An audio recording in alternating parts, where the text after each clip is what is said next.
교장은 더 이상 말할 가치도 없다는 표정으로 고개를 절레절레 가로저었습니다. 특수학교 선생님의 소개로 우준이를 받아주는 초등학교를 찾아갔습니다. 우준이는 치료 덕분에 언어적으로 소통하는 데는 크게 문제가 없었고 외모도 귀엽게 잘생겨서 또래 친구들에게 인기도 많았습니다. 전 남편이라는 사람은 여전히 양육비를 보내지 않았고 저는 우준이가 학교에 가 있는 동안 할 수 있는 편의점 알바나 식당 설거지를 하면서 생활비를 벌었습니다. 그런데 어느 날 우준이를 데리러 학교에 갔는데 교실에서 우준이가 나올 생각을 안 하는 겁니다. 제가 우준이 교실로 찾아갔는데 담임 선생님이 우준이에게 무슨 시험지 같은 것을 풀게 하고 계시다가 저를 발견하고는 교실로 잠시 들어와 달라며 부르시더군요. 우리 애가 혹시 돌발 행동을 했나 싶어서 조마조마하는 마음으로 선생님 책상 앞에 있는 의자로 가서 앉았습니다. 선생님, 무슨 일이에요? 우준이가 안 나와서. 어머니, 우준이가 엄청난 재능을 갖고 있는데 아셨어요? 무슨 말씀이신지 잘... 제가 보기엔 수학에 남다른 재능이 있는 것 같아요.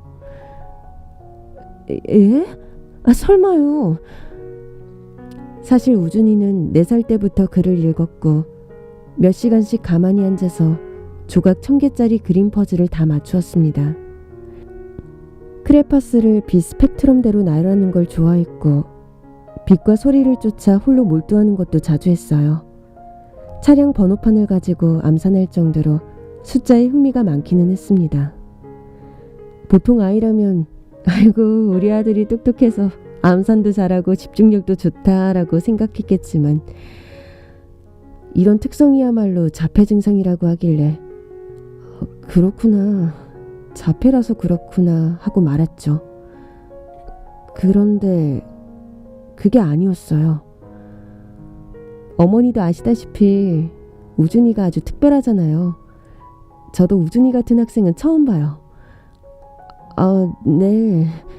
지금은 자폐 성향이 많이 줄었다고 여겼는데 아닌가요? 자폐 성향에 관한 말이 아니에요. 우준이는 학교에서도 글씨도 제일 예쁘게 잘 쓰는 아이고요. 친구들한테 인기도 굉장히 많습니다. 정말요? 고맙습니다. 고맙습니다. 그리고 수학 천재 같아요. 지금 고학년 수학 시험지를 풀게 했는데 수식을 쓰지도 않고 술술 풀고 있어요. 선생님 말을 듣고 우준이를 봤더니 정말 우준이가 아주 건방진 자세로 문제를 째려보다가 답을 써놓고 또 문제를 째려보다가 답을 적고를 반복하고 있었어요. 어머니, 보통 초등학교 1학년이면 덧셈 뺄셈을 손으로 하는 애들이 수두룩하거든요.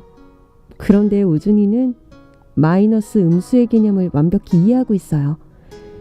0 빼기 5는 마이너스 5라고 하더라고요. 게다가 8 곱하기 8은 64잖아요. 이걸 우준이가 8은 2 곱하기 4니까 16 곱하기 4이거나 32 곱하기 2와도 같다는 개념을 완벽하게 이해하고 있어요. 제가 15년 아이를 가르치면서 이런 아이는 처음 봅니다. 선생님은 우준이가 곱셈을 단순히 외우는 수준이 아니라 그 원리를 이해하고 응용한다는 점에서 확실히 수학적으로 재능이 있는 것 같다며 앞으로 우준이 교육에 남다른 책임감이 생긴다고 하셨어요. 그 말씀을 들으니 저도 책임감이 커졌습니다. 선생님의 추천으로 영재교육원을 다니게 되었고 방과 후에는 집에서 초등학교 교사 출신인 친정아버지가 우준이 공부를 봐주셨습니다. 저도 우준이를 지도하려면 수학에 관심을 가지고 공부해야겠다 싶어서 서점으로 가 몇 권의 책을 샀어요. 펠레만의 살아있는 수학, 짱 쉬운 수학, 이런 수학은 처음이야.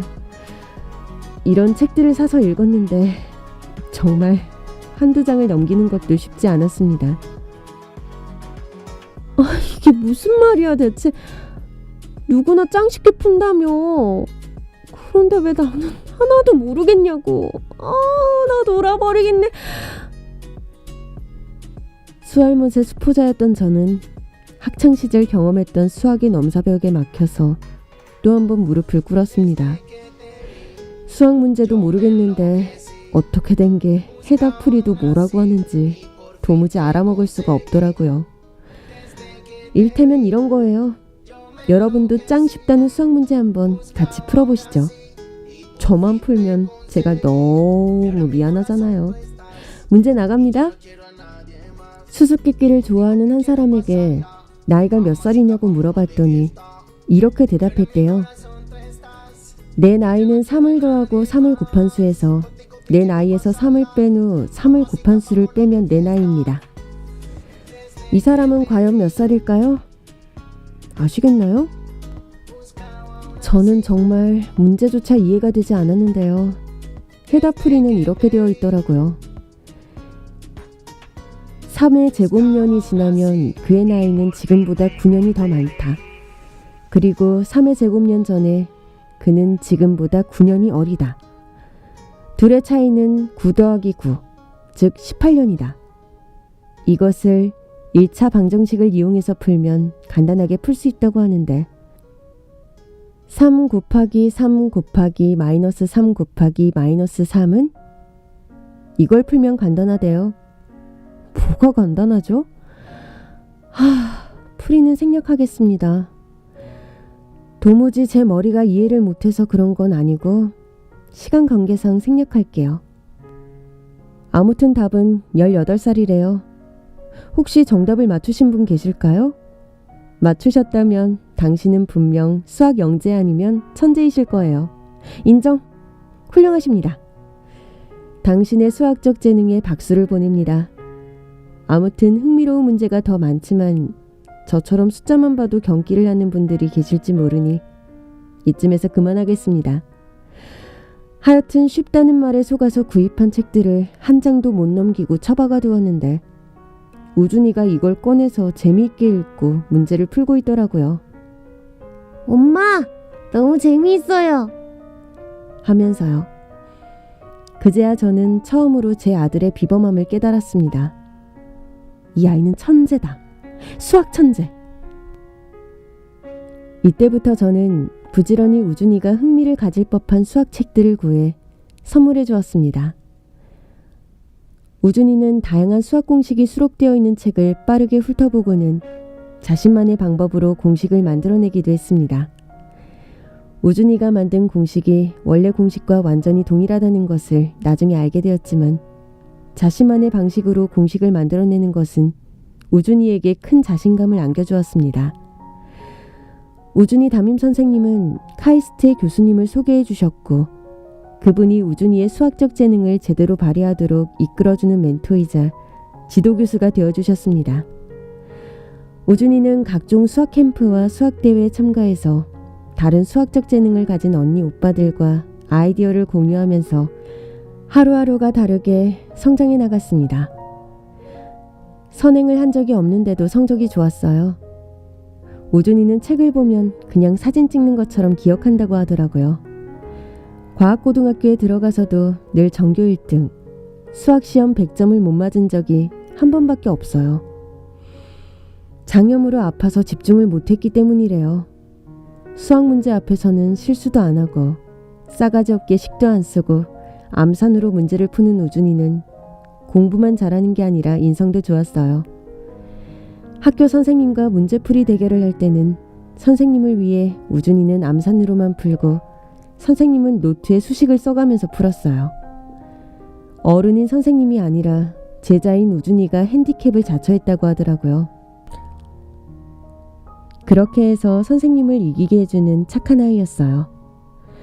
학교 선생님이 너한테 더 가르칠 게 없다고 했지만 우준이는 그래도 선생님 말씀 듣다 보면 한두 개는 깨닫는 게 있어요.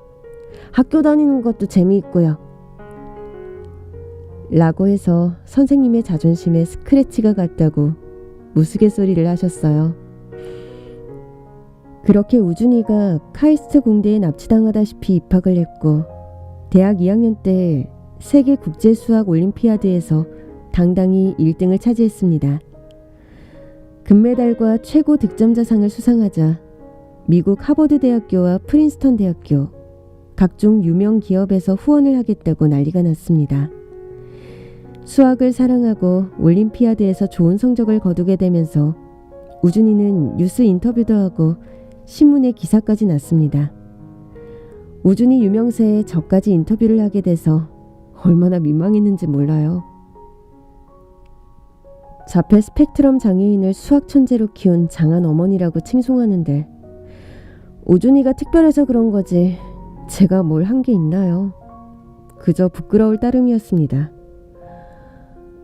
우준이가 자폐라는 진단을 받았을 때만 해도 내가 우준이보다 먼저 죽으면 어떡하지? 걱정과 불안에 눈앞이 캄캄했었는데 쓸데없는 걱정이었습니다. 우리 아들은 내가 생각했던 것보다 더 잘 자라주었으니까요.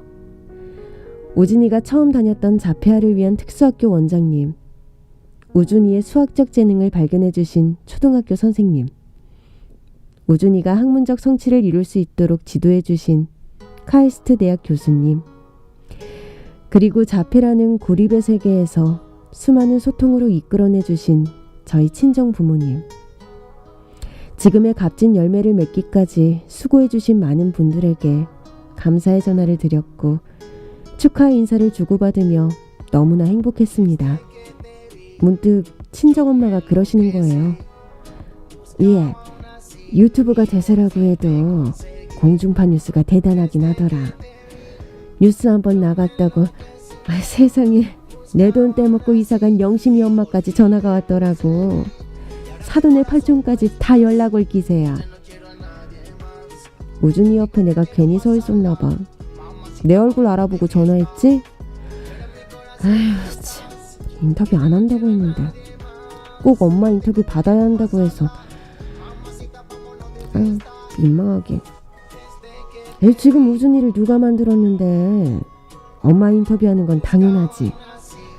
우리 딸 만세다. 우리 손자는 만만세고. 엄마, 나 문득 소름 돋았어. 왜? 뭐 때문에? 갱년기냐? 뭔 일이야? 아니야. 엄마 정말 고마워. 엄마 아빠 아니었으면 우준이를 어떻게 나 혼자 케어했겠어? 너무너무 고맙습니다. 네가 고생이 많았지. 장하다 내 딸. 내 딸이지만 정말 훌륭해. 엄마 전화를 끊으면서 제가 소름이 돋았던 것은요. 뉴스를 보고 수많은 사람들이 저희 가족인 줄 알아봤듯이 우준이 친아빠도 뒤늦게 우준이를 만나겠다고 찾아오는 건 아닐까. 불현듯 두려움이 엄습했기 때문입니다. 불길한 예감은 어김없이 현실이 되었습니다. 뉴스가 나가고 일주일도 안 돼 예전 시어머니에게서 연락이 왔습니다. 방송국에 자신이 우준이 할머니라며 제 연락처를 물어봤다고 당당하게 말하는데 역겨워서 토악질이 나왔어요. 한 번만 만나달라고 몇 번을 전화해서 울고불고 애원하길래 대체 무슨 소리를 하려고 그러나 호기심을 참지 못하고 덜컥 약속을 잡아버렸네요. 우준이가 5살일 때 제가 이혼하고 그 집에서 나왔으니까 소식이 끊긴 지 20년 만에 처음 만나는 거였어요.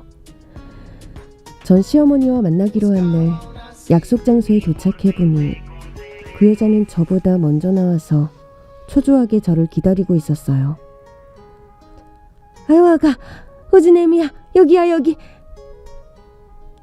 어느새 70대로 접어든 시어머니는 또래 어르신보다 더 늙어 보였고 피부도 푸석한 것이 건강도 굉장히 나빠 보였습니다.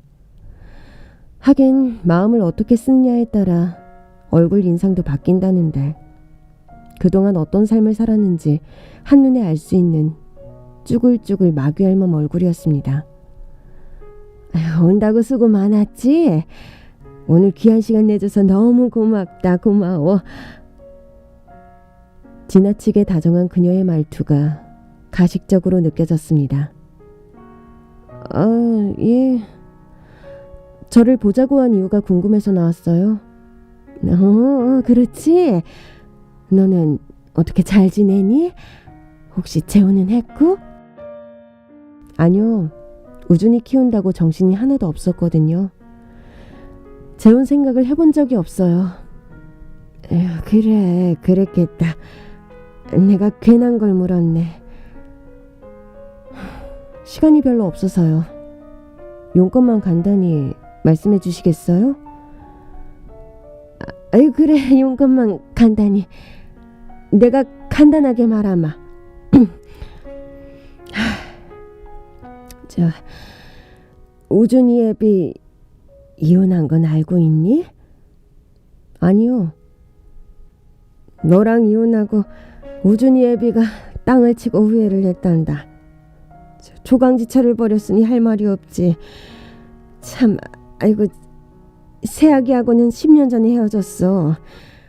알고 보니 그 애가 당돌한 것이, 아유, 지금 생각해도 빡친다. 아유, 세상에 어린 것이 이 남자 저 남자 집에 얹혀 살며 동거를 했더라고. 어떻게 알게 됐냐면, 아유, 정말 남새스러워서 어디 가서 말을 못한다. 전 시어머니는 묻지도 않았는데 궁금하지도 않았는데 혼자 쿵짝쿵짝 잠은 자다 패가며 전 남편의 결혼이 어떻게 파토가 났는지 전혀 알고 싶지도 않은 이혼 이야기를 풀어놓았습니다. 아니, 태어난 애가 아무리 봐도 제 아비랑 닮은 구석이 없어서 우리가 다 당황했잖니.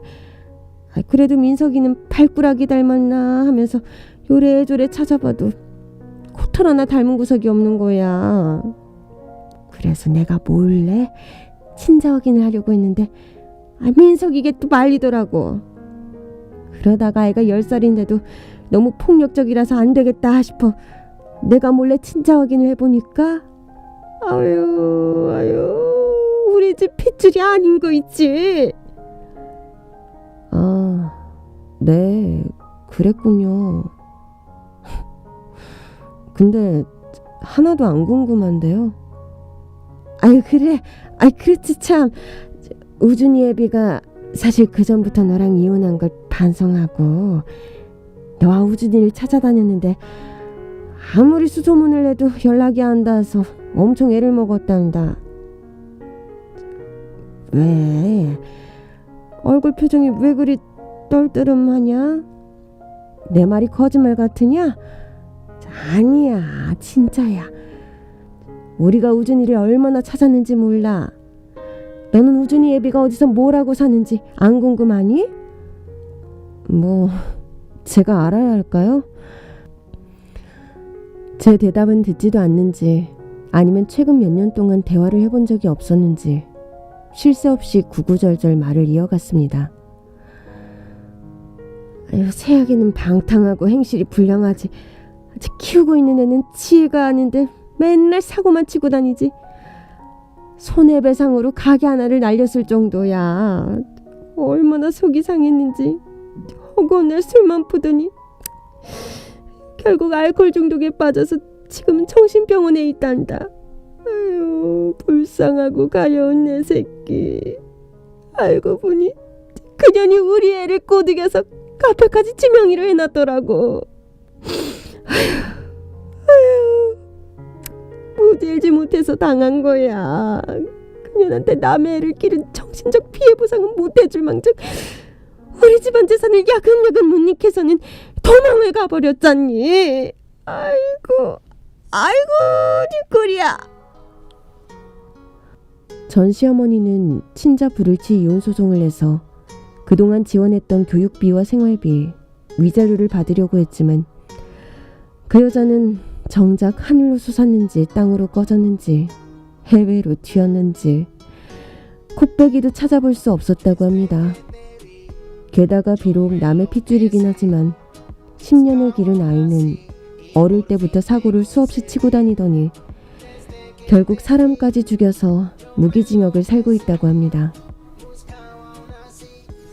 내 팔자가 나빠서 말년에 이렇게 험한 꼴을 다 본다.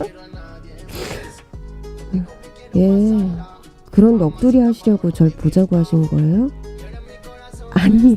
아니지.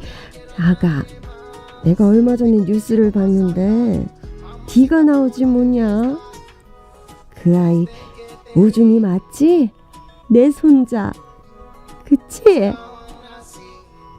마치 먹잇감을 발견한 호랑이처럼 갑자기 눈을 반짝 빛내며 마귀 할멈이 혀를 놀렸습니다. 이제 국제 머시기 수학 올림픽? 영재들이 대결하는 그런 거라며? 내 그럴 줄 알았다. 얼굴 잘생기고 키 크고 머리까지 좋은 게 딱 우리 집 핏줄기더라고. 저는 뭘 잘못 들었나 싶어서 귀를 후비면서 되물었습니다. 예? 그 여자는 지가 말하고도 민망했는지 아유 한눈에 알아봤단다 우준이. 내 하나밖에 없는 손주. 저도 모르게 썩은 미소가 지어졌고 시어머니는 제 썩소를 보자마자 무릎을 꿇고 두 손을 모아서 저에게 간청을 하더군요. 애미야, 아유, 내가 잘못했다. 용서해줘. 아유, 이렇게 빌게. 아유, 내 손주 우준이가 보고 싶구나. 제발 만나게 해주렴. 이러지 마세요. 유교를 사랑하시는 분이 장유유서를 무시하셔서 될 일인가요? 저를 엿먹이고 싶으신 거죠? 아니다, 우준이 애미야. 한 번만, 딱 한 번만 만나게 해주면 안 되겠니? 나도 살 날이 얼마 남지 않아서 그래. 세상 다산 불쌍한 표정으로 저에게 매달리며 애원을 하더군요. 그런다고 제 마음이 볶는 녹듯 녹지는 않죠. 아직도 당신이 한 말에 못 잊고 살아요. 제 입에 올리고 싶지 않지만 당신의 과거를 떠올리게 하려면 어쩔 수 없네요. 저는 심호흡을 하고 평생 가슴에 상처로 남아있던 단어를 꺼냈습니다. 이제 와서 불량품을 왜 만나시려고요? 덜 떨어진 병신이라고 얼른 안 보이는 곳으로 치워달라고 하셨는데 이제 다 까먹으셨나 봐요. 아이 그건 내가 잘못했다. 잘못했어. 저한테도 모욕을 주셨죠? 그놈의 밭이 문제라고. 우리 집안 유전자 때문에 불량품을 생산했다고. 저더러 썩 꺼지라고 하셨잖아요. 아유, 내가? 그랬지. 그랬어. 아이고 이놈의 주둥아리를. 그 여자가 자기 입을 손바닥으로 매섭게 찰싹찰싹 때렸습니다. 이놈의 주둥아리 유자를 내 말. 아유. 찰싹찰싹 찰지게 내리치는 소리에 카페한 사람들이 수군대며 저희를 쳐다봤습니다. 이혼하고 우준이랑 단둘이 살 때 우준이가 얼마나 심심하고 외로웠는지 집 앞 놀이터에 앉아있는 새들을 향해 힘없이 이러더군요. 같이 놀자. 그때 같이 좀 놀아주시지 그러셨어요. 우준이가 가장 필요로 할 때는 병신이라고 내쫓고 이제 득이 될 추억천재라고 하니까 할머니 지분을 주장하시는 건가요? 진작에 있을 때 잘하지 그러셨어요. 그랬다면 국제수학올림피아드 우승자 정우준의 할머니로 세상 다 가진 기분을 누리고 사실 텐데. 자업자득이죠. 뭐 누굴 탓하겠습니까? 저는 더 할 말도 들을 말도 없는 것 같으니 일어날게요. 저는 그 자리를 박차고 일어나서 나오려다 말고 그 여자에게 한마디를 더 쏘아붙였습니다. 참, 꼴랑 2년 양육비 주신 걸로 우리 아들 집은 주장하려고 하지 마세요. 자동이체가 안 돼서 찾아갔을 때 만나주지도 않고 연락도 안 되더니 무슨 염치로 날 찾아왔는지 모르겠네요. 나이 들면 다 이렇게 뻔뻔한가 싶고. 당신처럼 늙고 싶지 않아요. 우준이 근처 찾아가기라도 하면 제가 어떤 방법을 다 동원해서 차단할 테니 아예 꿈도 꾸지 마세요. 저는 제 목에 칼이 들어와도 절대로 우준이와 그들을 만나게 하지 않을 거예요. 우준이는 미국 하버드 대학교 대학원에서 공부를 계속할 계획입니다. 물리학과 수학, 컴퓨터 과학 분야에서 다양한 연구를 수행하며 특히 장애인들이 수학 및 과학을 배우고 연구할 수 있는 방법을 탐구하고 이를 위한 자료와 자원을 제공하는 데 힘쓸 거라고 하네요. 제 아들의 업적과 열정이 다른 장애인들에게 용기와 영감을 줄 수 있으면 좋겠습니다. 얼마 전 자폐를 가진 천재 변호사에 관한 드라마가 인기였잖아요. 그 드라마 덕분에 자폐의 정확한 진단명은 자폐 스펙트럼 장애이고 스펙트럼이란 단어에서 알 수 있듯 자폐인은 천차만별이란 것을 알리는 계기가 되어서 저는 반갑고 좋았습니다. 자폐라고 모두가 다 드라마나 영화에서 그려져 왔던 모습은 아니에요. 우준이처럼 사회성은 없지만 재능은 비상한 자폐 스펙트럼을 가진 아이가 있는가 하면 비범한 재능 없이 학교 성적이 좋지 않은 자폐 스펙트럼 아이도 있을 거예요. 내 아이가 천재가 아니라고 실망할 필요가 없다는 말씀입니다. 자폐 스펙트럼 장애는 병에 걸린 것이 아닙니다. 그래서 정확한 치료액도 없습니다. 그러나 자폐 진단을 받았던 저희 아이는 매우 건강했습니다. 부모가 시간이 안 돼 아이와 놀아주지 못한다고 자책하지 마세요. 아이는 느리지만 분명 조금씩 성장해 가니까 저와 같은 시간을 보낼 부모님들이 부디 용기와 희망을 잃지 마시길 바랍니다. 외국에는 자폐 스펙트럼 장애를 가지고도 의사나 교사, 프로그래머, 연구자들이 수두룩한데 우리나라에서는 보기가 힘들다고 합니다. 그 이유는요. 자폐를 가진 사람이 대한민국 일반 학교에 진학하면 그 순간부터 아이들의 괴롭힘과 학교폭력의 그림자에서 벗어나기가 쉽지 않아요. 중고교 시절에 힘들어도 미래를 위해 일반 학교에 남을지 아니면 특수학교나 특수학급으로 갈지 갈림길에 서는데 대부분은 특수학교를 선택합니다. 자폐성 장애가 있는데도 장애인 등록을 하지 않는 분도 많고요.